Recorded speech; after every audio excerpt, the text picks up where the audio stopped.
Lightsabers crashed together in a furious rush of slashes and stabs.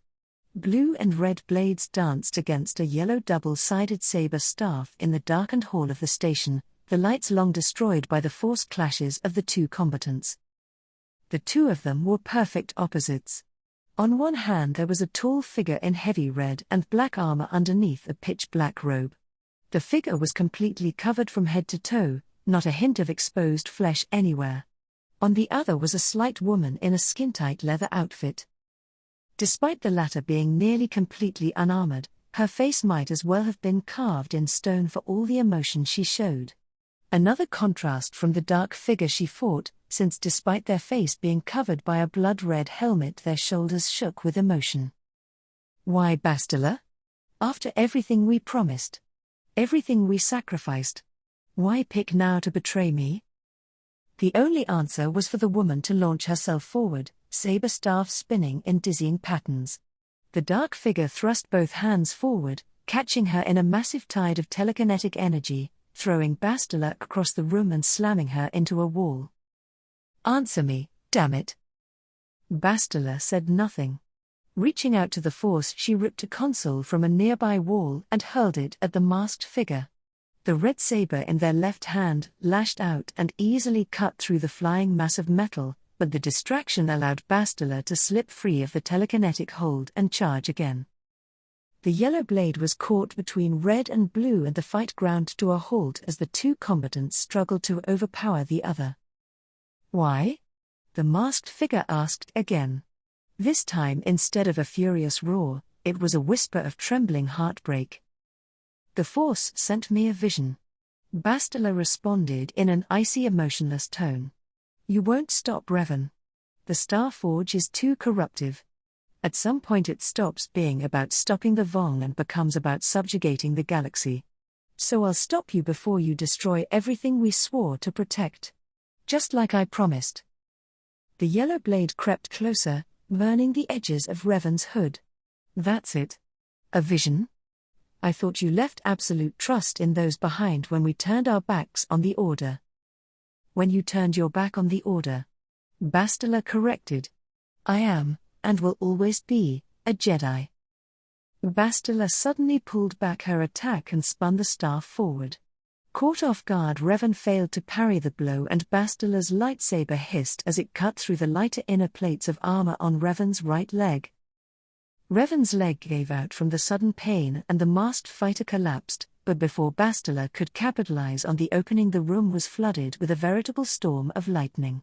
Twirling her staff to block the worst of the lightning, Bastila backed off for the moment when the Force blared a warning. She dove in time to avoid the broken scraps Revan had cut through earlier and now used to attack her from behind, but the ill-thought-out move left her completely open for another blast of Force lightning to slam into her.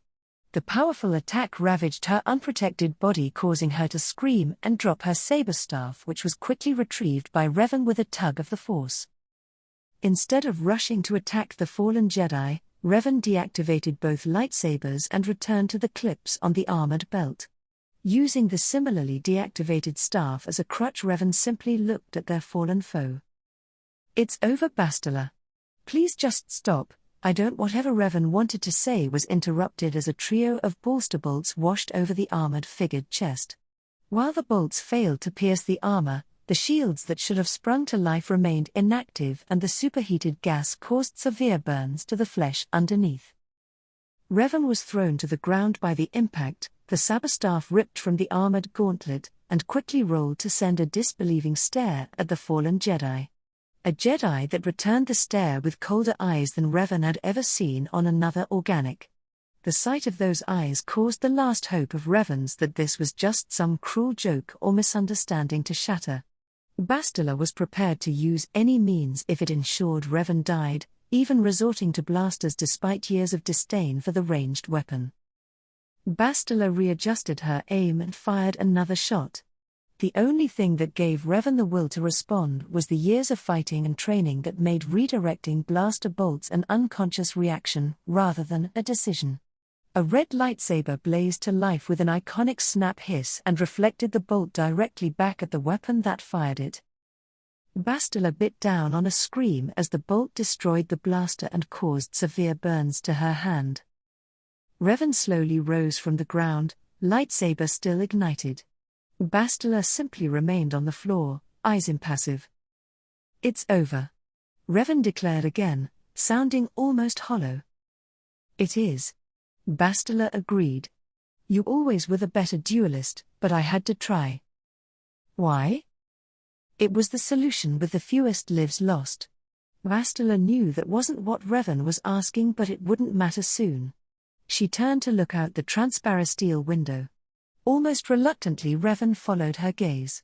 From the window, the two of them could see dozens of ships transitioning out of hyperspace. "Give up, Revan. Without the defenses activated, the Star Forge is vulnerable to the capital ship turbo lasers. The fleet you were building here isn't ready for combat. Give up and I will ensure your death is swift." Revan wordlessly looked out through the window as the ship slowly grew larger in the viewport. "I can't. I sacrificed too much to give up now," came the whispered reply. "Even if the entire galaxy decides to hunt me down, I will ensure it is ready for what is coming." "And how do you expect to escape? There are no ships here fast enough to escape that battle group. Struggling now is pointless."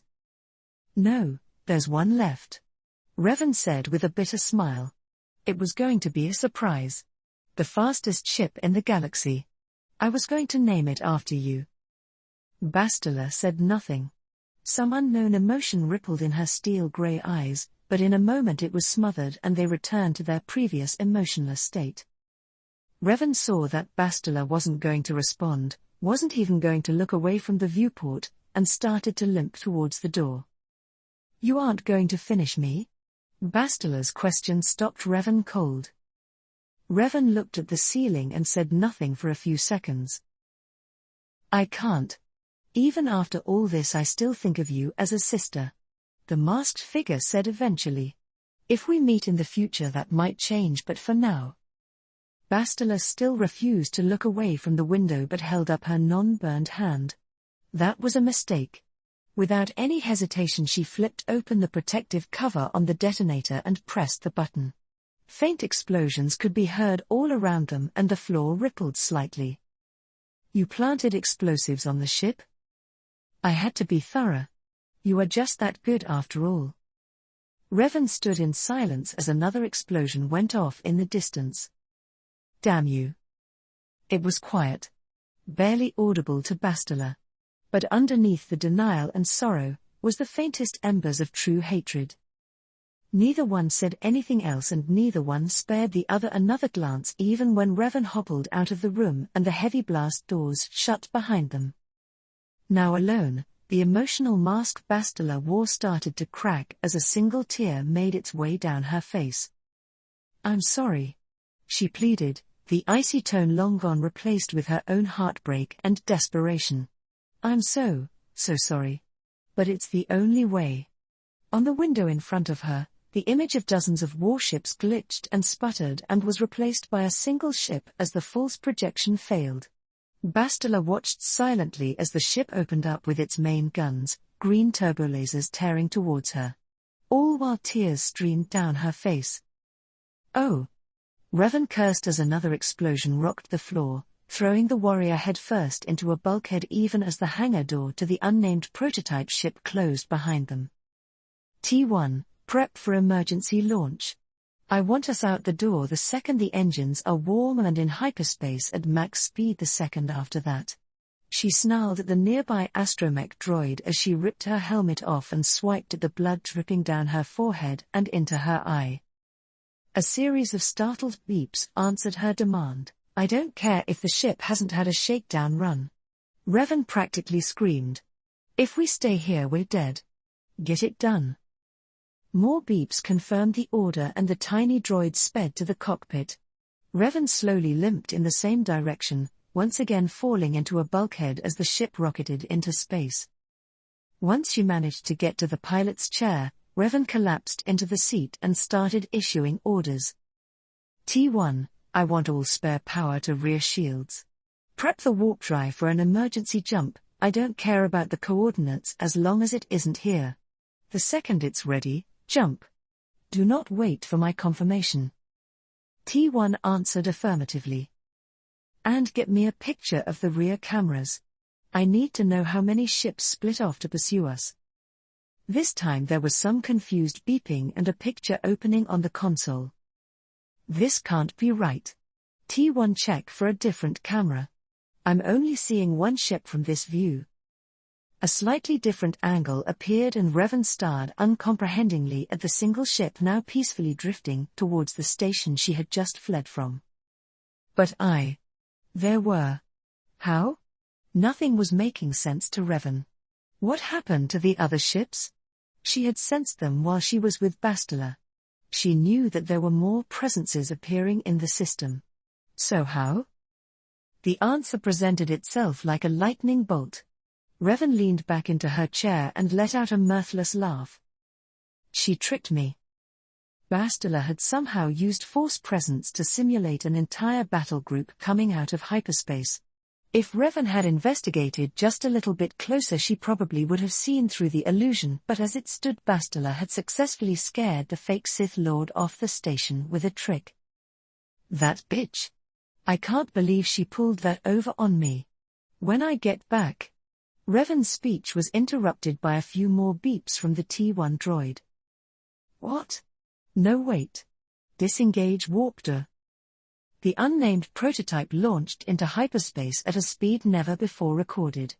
Along with it, it took the most feared Dark Lady of the Sith the Republic had ever known. Oh. In a galaxy far, far away. Jane Shepard looked into the mirror with tired emerald eyes, committing every new scar and imperfection to memory. 2 years. She had died 2 years ago after being ambushed by an unknown alien ship while patrolling for the last hints of Geth resistance. Those aliens, the Collectors apparently, had torn her beloved ship to pieces like it was nothing. The best stealth system in the galaxy, useless before the giant ship. During the chaos, Shepard had been blown from the wreckage and out into the merciless void of space. Cold, so cold. Air hissing as it escaped from the breached suit. Lungs struggling as the vacuum sought to pull the last bit of oxygen from her body. Sight dimming as Shepard cut those thoughts off with a splash of hot water from the sink in front of her. Shepard had died. And then she was brought back. Cerberus, a human supremacist terrorist organization Shepard had fought several times on her manhunt for the rogue Spectre Soren Arcturus, had spent 2 years and an unknown amount of credits bringing her back to life. It had barely been 2 weeks since she woke up, and sometimes she wished that she hadn't. The Council, the seat of power for the entire galaxy, had dismissed her warning of the coming Reaper threat, choosing to cover the whole thing up instead. Her crew, her family had went their own ways after the Normandy was destroyed, leaving Shepard unsure how to even begin contacting them. Most of her old crew simply had no way of being contacted. Garrus had simply dropped off the face of the galaxy at some point. Rex had gone to Tucanka and apparently was working to unite his people. Ashley was lost somewhere in the Systems Alliance bureaucracy, and Shepard doubted a sudden call from a declared dead Spectre would change that. At least she knew where Liara ended up. Thankfully, her unexpected meeting with Talai on Freedom's Progress went well, even if it was far more tense than Shepard would have liked. If Talai had rejected her. Shepard knew herself well enough, at least she hoped she still knew herself well enough, to know that the Quarian she saw as a little sister rejecting her would have snapped the last extremely worn thread of her sanity. It was only being reunited with Joker and Dr. Chakras that had stopped Shepard from going completely off the deep end as it was. She let out a sigh and turned away from the mirror. Away from the hideous glowing scars that marred her face. At least her hair hadn't been ruined during her brief demise. If she had woken up bald instead of with her shoulder-length red hair. Best not tempt Murphy, Shepard decided. The last thing she wanted was for some random accident to ruin one of the few reasons she felt like herself. Quickly drying herself off and slipping into her off-duty fatigues, Shepard made her way down to the CIC. "Hello, Commander," Shepard's new yeoman Kelly Chambers greeted her. The elusive man is waiting to talk to you in the keck. Thank you, Miss Chambers. I'll be right there. And there went any chance of starting today with a good mood, Shepherd groused to herself. She might be stuck working with Cerberus for the time being, but that did not mean that she had to like it. Something she made the elusive man very aware of. Speaking of, a blue-tinted hologram sprung to life as Shepherd stepped onto the keck. As always, the elusive man was impeccably dressed with a cigarette in his hand. Shepherd was partially convinced it was a prop simply to make him seem more sophisticated. Commander Shepherd. TIM started. We received some reports about an unidentified spaceship that crash-landed on Lorik, a nearby planet in the Fatah system. Shepherd waited for more, but it seemed Tim was waiting to hear her thoughts on the matter. Okay, and? I have bigger issues than worrying about a random ship. Does this have anything to do with the collectors? Tim took a long drag from his cigarette. We don't know. We don't have many agents in the area to confirm, but what we do know is that it is a ship completely alien in design from anything else in the galaxy. What I want you to do is take your team and investigate. This might be an unexpected lead to where the collectors are heading next. Shepherd was doubtful of that and crossed her arms over her chest. Or it has nothing to do with them. I still haven't had a chance to begin meeting with the specialists you sent over, and now you want me poking into a shipwreck? Think of it as a training exercise, Commander. Tim placated. You haven't had much time to work with your current team. An investigation like this would help break the ice before you face more dangerous circumstances. He was right. Damn him to every hell there was, but he was right. Shepherd knew she would need to work with her team more if she wanted to get a feel for how they handled themselves in a firefight. And this would be a perfect low-risk mission to ease them into it. But it would also put Shepherd right back in the middle of another broken ship. She shuddered at the sudden rush of dark feelings. At the memories of the slowly approaching darkness as her sight grayed out. Shepherd gave her whole body a vigorous shake to push back those feelings and focus on the present. Making her way back to the CIC, she took her place at the helm. Okay people, we have a new heading. Set course for Lorik. Aye aye ma'am. The voice of Joker drawled from the loudspeakers. Course set. ETA of 6 hours. All right everyone, we're going to hit our LZ in 5. Keep your eyes open. Watch your sectors, and stay alert. Shepherd said as the Kodiak fell through the atmosphere. We have no idea what we are heading into, so no lone wolf crap. Don't worry Commander, we'll get it done.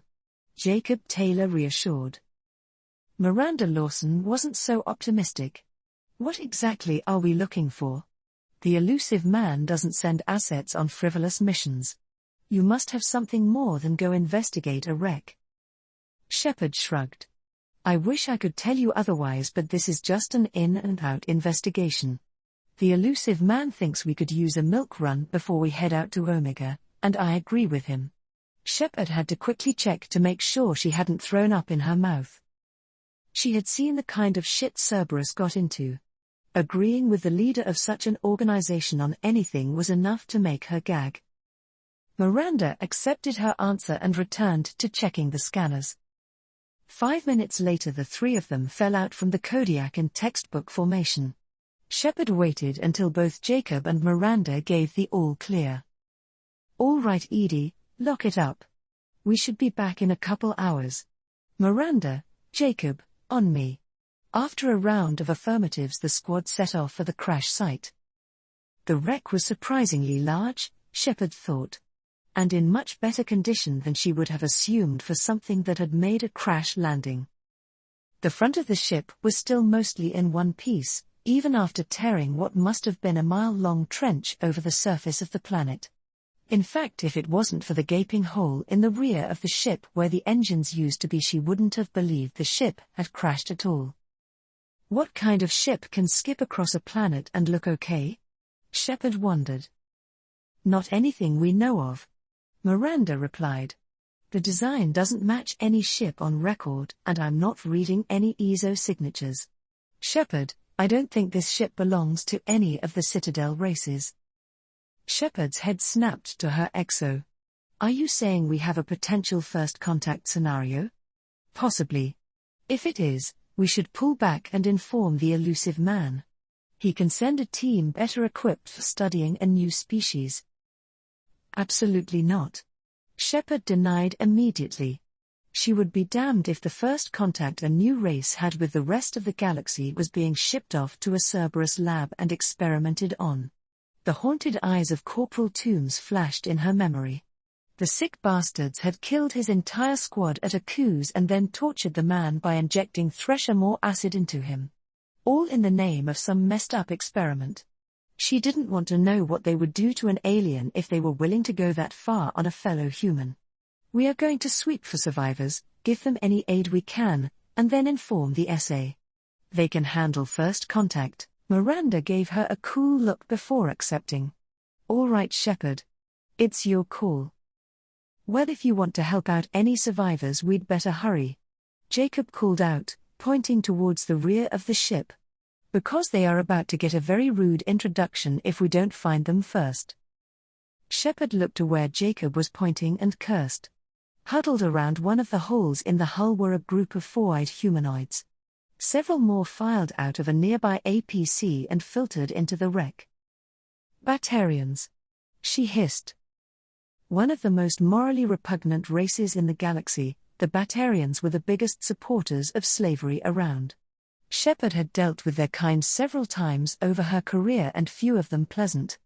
The most notable was during the Skylian Blitz on Elysium when hundreds of Batarian pirates had launched a massive slave raid on the human colony. Okay, things just got a bit more urgent. Let's go, double time. Oh. Revan woke to the sounds of alarms wailing throughout the cockpit. With a groan she pulled herself up into a more proper sitting position than the way she had been hanging in the retaining harness. She couldn't help but wince, and the burns on her chest, as well as what felt like a few broken ribs, protested at the movement. T1 status report. She slurred. There was no reply. A quick look around the rest of the cockpit showed that Revan was all alone at the moment. Never any help when you need it. Revan muttered out loud before checking a console in front of her. Thankfully it still had power. Reaching out, Revan flicked the switch for the shipwide intercom. T1, you there? What's the status of the ship? Instead of the electronic beeps and whistles she expected, a harsh guttural language barked out of the speakers. More concerning was Revan had no idea what any of it meant. Either her translator had broken or she had landed on a planet outside of known space. Likely the latter, since the aliens on the security cameras didn't look like any race she had seen before, and Revan wasn't about to gamble on the locals being friendly. Not with the amount of blasters they were carrying with them. Velp, better go meet the new neighbors. Hopefully I can talk my way out of this mess. Revan was always up for a fight, but even she would admit jumping straight to violence when she was stranded on an unknown world hurt and alone was not the best choice. Reaching out to the Force to block the worst of the pain, Revan picked up her discarded helmet from where it had been dislodged during the crash. She turned the helmet over in her hands, running her thumb over the various scratch marks covering the surface of the red and grey piece of armor. Part of her was tempted to leave it behind. This mask had become the symbol of her burgeoning empire. A symbol of terror across the galaxy. What hope did she have of resolving this peacefully if it was recognized? But would these new aliens listen to a lone woman otherwise? The weapons clearly showed they were expecting a fight. In the end, practicality won out. Symbol or not, the helmet had life support systems and filters that she might need. She could always take the time to convince the locals to help her later, and it would be easier if she wasn't sick because of some toxin in the air. Revan slipped the iconic helmet over her head and walked out the door. She didn't have to go far before she ran into the first group of aliens. Hello there. It seems my ship had a bit of trouble landing. Any chance you could point me towards a good mechanic? Revan was quite proud of herself for managing to sound so polite. Unfortunately, from the glances between the aliens, they hadn't understood her at all. $% caret and $$ and $. The one in the lead barked out while pointing his blaster at her.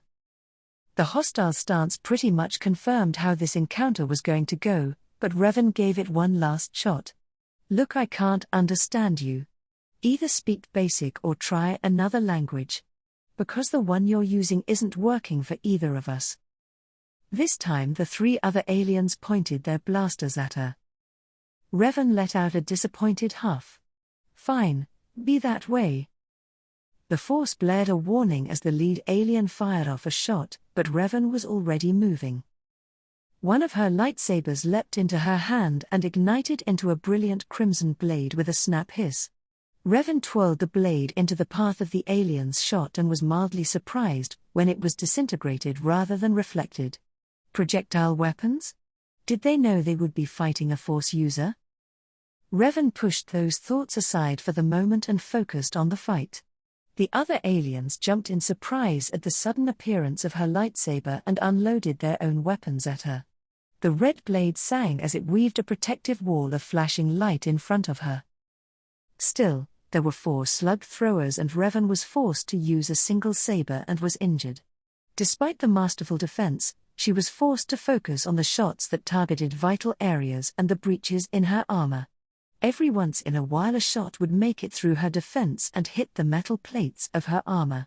If the integrated shield was working, Revan would have dismissed these shots entirely, but Bastila's sabotage ensured that the slug's full impact was felt. Revan's leg and chest screamed in protest as the supersonic rounds aggravated barely healed wounds, and after a lucky shot slammed into her helmet, her head buzzed with static. Eventually the 4 aliens were forced to stop firing when their weapons ejected a cylindrical object with a burst of steam. The 4 of them stared at Revan in disbelief that not only had she survived the stream of gunfire, but she was also nearly untouched. "You done?" Revan snarled. The aliens flinched at the simple question and quickly tried to replace the cylindrical thing from their guns with another. Revan wasn't going to allow that. Her hand came forward and sparks jumped between her fingers. "My turn." Thick bands of lightning flooded the cramped corridor and washed over the 4 aliens. They could only scream in agony as the powerful bands of electricity fried them from the inside out. Revan only halted the deadly tide of energy when the last of them fell silent. "Damn it, I should have saved one. Their electronics are toast." Revan lamented. Getting her hands on a working radio would have given her a much better idea where she was and slowly made her way past the charred bodies before bumping into a wall and nearly falling over. "And to top it all off, I have a concussion. This day just gets better and better." Revan complained wearily. It was a good thing she was as good with Force reinforcement as she was, or she might have collapsed. Instead, new power bolstered her tired limbs and soothed the aches of her many injuries. Just in time for another 6 of the hostile aliens to turn the corner. Revan had just enough time to duck behind a structural brace as the 6 opened fire with more slug throwers. "You know this didn't work for your friends, what makes you think it will work for you?" Revan called and was answered with another burst of gunfire. "Freaking rude." Rounding the corner, Revan hurled her still ignited lightsaber down the hall. The gunfire quickly turned to screams as the ruby blade sliced through guns, armor, and limbs like it was nothing. A small pull of the Force returned the lightsaber to her hand. Approaching the dismembered remains of the aliens, Revan got her first good look at the aliens attacking her. Green skin wasn't anything new to her. In fact, it was so commonplace Revan barely gave it any acknowledgement after her first glance. An alien with 4 eyes was somewhat more novel, however. Between that, the ugly multi-ridged nose, the tube-like jowls, and the mouth filled with sharp needle-like teeth, Revan was confident in saying she had never heard of a species like this anywhere in the galaxy. That, and she probably wouldn't like what would happen to her if she was captured. Nice, peaceful races tended to not have teeth like a Deegan eels. Revan quickly dug through the equipment the aliens had carried looking for anything useful.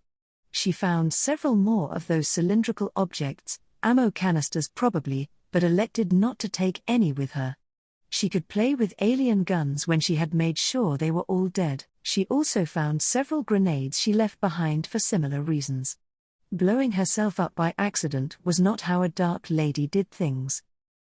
She also noticed there was some kind of computer attached to the left forearm of several of the aliens, but a quick experiment showed that the terminals were either password or DNA locked to their user. Revan couldn't get the things to turn on. She had mildly better luck with a communicator that she pulled from the ear of one of the aliens. As in, it worked based on the screaming she could hear coming from the tiny microphone. Revan gave the communicator a quick once-over and decided it was a simple audio receiver and transmitter. She wasn't going to find a translator among this group, it seemed. Perhaps the next would have something worthwhile? Revan paused. Actually, how many aliens were on her ship? Revan hoped not too many more. She had already killed 10 of them, but she was nearing the end of her endurance. Who would have guessed dueling a Master Jedi, crashing a ship from orbit, and fighting through nearly a dozen aliens would be so exhausting? She chuckled at her private joke, but only because lingering on that first point was enough to make her cry. Enough stalling, Revan, you have a job to do. She whispered to herself and set off again. Soon enough she was able to see the reason her prototype had crashed in the first place. The powerful hyperdrive engines had managed to tear themselves from the ship entirely, opening the whole thing to the world outside. Hatches and security doors were useless when there was a giant hole in the wall. I just hope T1 wasn't back there when the engines blew. Revan thought. He wasn't the best droid I've worked with, but it would be nice to not be completely on my own. A slug pinged off a nearby handrail and more shouting came from below. Revan saw another group of 5 aliens directly below her rushing to cover and taking a few patshots at her. A lazy twirl of her wrist and her lightsaber annihilated the few slugs close enough to hit her. Let's see if you can do better than the last group. With that, Revan jumped from the deck to the one below and landed in the middle of the aliens. She had hoped landing in the middle of them would discourage them firing indiscriminately, but the aliens seemed to be gambling on bringing her down before their friendly fire overwhelmed their shields. Revan charged one alien and swiftly cut him diagonally in half before turning and pulling another towards her. The alien flailed wildly in the air until Revan positioned it in front of her and used it as a meat shield. The alien's shields were quickly depleted under the assault from 3 automatic weapons. It died soon after when they finally broke.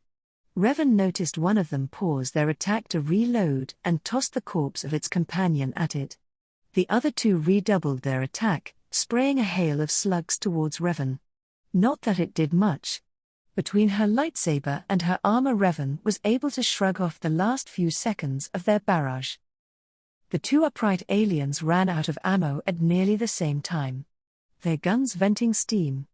Revan took advantage of the sudden lull to stab the fallen alien through the body of its friend. The final 2 alive gave a cry of rage at the death of another member of their group. The bigger of the 2 was fumbling with another ammo canister, so Revan focused on its smaller friend. It had just managed to reload its weapon when she removed its head with a swing of her saber. The final alien apparently had given up on reloading and charged her. Revan was about to dismiss him just as easily as his friend when the Force screamed a warning. Revan felt the world slow down around her as she looked over her charging foe with the experience of the victor of thousands of fights. It was only when she saw the silver device in its hand that she realized it was different from the ammo canisters she had seen. It was a grenade. Despite the agony in her left arm, Revan thrust out her hand. The power of the desperate Force push nearly tore the unfortunate alien to pieces and flung it back the way it came. Unfortunately for Revan, this also set off the high-explosive grenade in its hand. The blast was far enough away that her armor absorbed the worst of it, but it still picked her up off the ground and threw her across the room. I hope that was the last of them. I'm getting tired of getting thrown into walls. The Dark Lord muttered as she stood and distantly realized the tattered remains of her robe were on fire. She absently patted the flames out and realized the only reason she hadn't cut her own arm off was because her lightsaber had automatically retracted when she released it sometime after being exploded. Revan knew she was dangerously close to overdrawing her powers, as she infused her entire body with the healing power of the Force once more, but as her mind cleared, and her vision stubbornly remained blurry, she realized she was going to be forced to recover for days once she stopped moving. So if she wanted to live through this, then she needed to make sure she was in a safe place to heal. Now if only more of them would stop coming. Revan cursed as she noticed 3 more blurry figures on the other side of the room. Oh. Seemingly a lifetime ago, Shepard's end school instructors had worked hard to drive one thing into her skull. Moving fast means objectives get done, enemies get put down, and your squad stays alive. Moving hastily means missions get sloppy, the bad guys win, and your squad is dead. Watching as over a dozen heavily armed Batarians stormed the wreck in hopes of enslaving the lightly injured crew made Shepard want to push that line between fast and hasty. She wanted to charge forward, biotics blazing, if only to draw the slavers away from the no doubt scared aliens on the ship, but years of training and discipline held her in check. "How many went in the wreck?" she asked. "By my count, maybe a dozen? Might be more that got here before us," Jacob replied. "And we have a bunch of them still outside." 14 still by the breach, Miranda said and turned to Shepard. "Commander, I understand not wanting to leave anyone for the Batarians, but can we afford the risk? You're the only one who can stop the collectors. If we—" "I hear you, Miranda." Shepard cut her off. "But I don't leave innocents behind." She smiled. "And since you work for me now, that means you don't either." Miranda gave a small start, but returned the smile. The 3 of them were soon crouched right outside the rest of the Batarian group. The Batarians had not been expecting anyone other than themselves and the crew of the ship, so the ones outside were relaxed and lazy. Just how Shepard liked them. "How do you want to play it, Commander?" "Jacob, you and me lift the ones at the edges. Whichever has the biggest gun. I'll take right, you go left. Miranda, slam the ones in the middle. While they are disoriented, sweep through and put 'em down." "Showing the Batarians how to do a proper blitz, Commander?" Jacob laughed. "I can dig it." "On my mark. 3, 2, 1. Mark." Despite the short amount of time working together, the 3 members of the ground team moved like a well-oiled machine. The first group of Batarians barely had time to scream before a storm of me rounds and biotics killed them all. Shepard was privately impressed. These 2 were certainly better than the normal Cerberus flunkies she dealt with. "Great job, team. They didn't know what hit 'em," she complimented. "Let's go take care of the ones inside." The 3 humans rushed into the breach and started working towards the front of the ship. The Batarians likely had rushed to take key points along the ship. Most of the doors remained closed and only a few looked like they had been forced open. No signs of a fight or even any of the crew, Miranda observed. Did they know the Batarians were hostile and locked the doors hoping they would be rescued? "They might have gathered at the front of the ship," Jacob suggested. "With the engines ripped out, it is likely the most secure place left." Shepard shushed the 2 of them with a quick wave. "We can only guess for now, but heads in the game. We have more Batarians up ahead." True to her word, a group of 5 more Batarians were visible in the room ahead. When the 4-eyed aliens rushed to cover, Shepard thought they had been spotted and prepared to order Jacob and Miranda to find some cover of their own. When the Batarians started shooting and none of the rounds were coming down the hall, she had a different revelation. The Batarians are fighting the crew up ahead. Move up and support. The humans rushed to the doorway ready to suppress the Batarians, but when they saw the fight in front of them, they could only stare in disbelief. A 2-meter-tall armored figure in a black robe stood in the middle of the room using the corpse of a Batarian as a bullet sponge. With little apparent effort, the unknown humanoid tossed the body at one of the 3 surviving enemies and casually blocked gunfire with some kind of red energy sword. She was so stunned she barely saw the figure move when it beheaded a Batarian after stabbing the fallen one. She was confident, however, that the last Batarian was not going to last much longer, so she quickly addressed her team. "Okay, so this is less than ideal, but we are going to try and do this peacefully. We don't shoot first and we limit biotics to lift fields. Miranda, I want you." Shepard was cut off by the sound of high explosives and the sight of the figure slamming into a wall. "Oh shit," she cursed. "Jacob, watch for more Batarians. Miranda, grab some Medigal." "Ah, Commander? I don't think we need to." This was not the time for any hidden Cerberus racism to surface. "And why is that?" Shepard asked, a promise of punishment in her eyes if Jacob didn't have a good reason. Luckily for him, he did. Well, just look." All 3 of them watched in stunned silence as the alien that had just tanked a grenade to the face stood up like nothing was wrong, nonchalantly patted out the flames smoldering on its robe, muttered something, and turned to face them. Okay. The alien was tough enough to cut its way through a squad of heavily armed Batarians and take a grenade with minor injuries. Shepard hoped they didn't have to fight.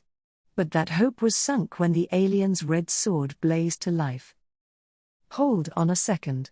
Shepard spread her arms to the side, making sure the alien could see she wasn't pointing her gun anywhere close to it. "We aren't with them. We just want to talk. Aspects now aves Yoi Romph M." Fantastic, whatever language the alien spoke wasn't recorded in the database the Citadel used for their translators. It was expected but still frustrating. "Okay, I didn't get a word of that. But let's just put the scary glowing sword away and..." The only thing that saved Shepard from getting bisected were the new reflexes granted by her Cerberus implants. By instinct she ducked under the glowing weapon and reflexively blasted the alien with the strongest biotic throw she could. The alien was once again thrown into one of the walls. It let out a small cry of pain and held its side, before it focused back on Shepard with a laser-like focus. "Jedi." It hissed and Shepard could practically feel the hatred dripping from the word. "I think you made it mad, Shepard." "Not the time, Miranda." Shepard dove out of the way as the alien charged again. This time she rounded on the alien and prepared to fire into its side with her katana shotgun. They might not actually be enemies, but she wasn't going to get herself killed trying to reason with it if it didn't want to listen. As soon as the gun lined up, she pulled the trigger. When the gun didn't fire, Shepard realized that while she had dodged the energy blade just fine, the upper half of her weapon had been sheared off, leaving behind a worthless lump of metal with the edges of the missing section glowing orange. Son of a bitch. She liked that shotgun. She ducked under a decapitating strike and, despite common sense screaming at her to put distance between her and the sword that cut through hardened metal like rice paper, tackled the armored alien. Lucky for her that the alien was not as uninjured as it appeared and howled in pain when she smacked into its ribs. A biotically infused punch to the forearm forced it to drop its weapon. Shepard smiled in savage delight at the turn of events. Something that changed quickly when the alien's elbow smashed into her nose. "Gah. Bitch." Shepard and the alien descended into a no-holds-barred fistfight. Both fighters pulled every dirty trick they could think of while Jacob and Miranda looked on, waiting for an opportunity to assist without endangering their commanding officer.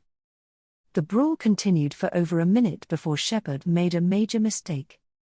A sloppy punch to the alien's helmet was countered with a brutal right cross, and Shepard's world went white as her already abused nose broke. Shepard stumbled backwards trying to disengage and cursed as she slipped on a puddle of Batarian blood. Shepard panicked when she heard the snap hiss of the alien's weapon activate. Her sight cleared up just in time to look into the red and grey mask of the alien as it held a blue-colored energy blade high overhead, ready to plunge it into her vulnerable form. Luckily for the commander, she didn't fight alone. Before the blade could descend, The alien glowed in a corona of biotic energy. It quickly levitated a few feet off the ground before it was slammed into the ground at high speed. Jacob quickly pulled Shepard to her feet and pressed a pistol into her hand as the three of them surrounded the fallen alien, watching for any sign of movement. When it didn't move again, Shepard slowly approached it, kicking the deactivated energy sword further away just in case the alien was faking. "You all right, Commander?" Jacob asked, gun still trained on the alien. "Puichi. I think by Neeb's broken dough," Shepard replied nasally. "Well, I don't think we killed it. What should we do next?" Shepard deftly inserted some Medigal into her nasal cavities, breathing a sigh of relief when the pain-killing properties kicked in. "Check this one, and make sure it's still alive. Den sweep the ship for NY Surbubers." Her squad mates nodded and Shepard knelt down and started feeling around the alien's neck for a way to release its helmet. She quickly found 2 releases and removed the helmet, allowing the humans to get a look at the alien that they were hoping to rescue. The face was shockingly human. In fact, between the fair skin, red blood, and shockingly golden blonde hair, the alien looked exactly like a human female. The only feature betraying the alien's origin were the long pointed ears on the side of her head. There was only one thing Shepard could say to that. "Did I just get my ass handed to me by a feckin' space elf?"